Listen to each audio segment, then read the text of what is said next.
And a very good day to all my viewers out there.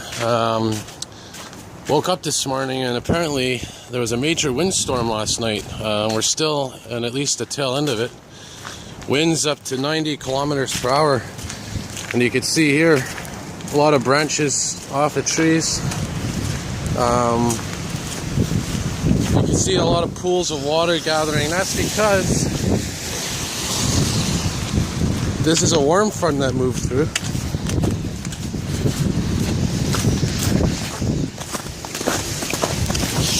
This is a warm front that moved through, and as I've mentioned in previous videos, and as you probably may know, whenever there's a cold air mass and a warm air mass meets that cooler air mass, you're going to get a lot of winds. And that's what happened here. And I know there was a lot of power outages last night. And, I could hear the wind all night long. Now you can see here a lot of flooding, a lot of water.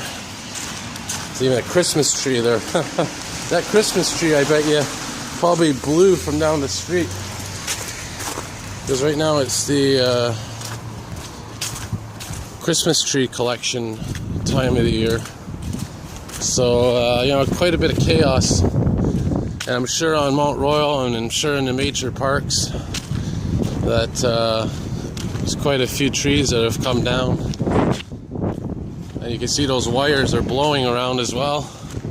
So that's why there was, at one point, quite a few thousand without power in the vicinity.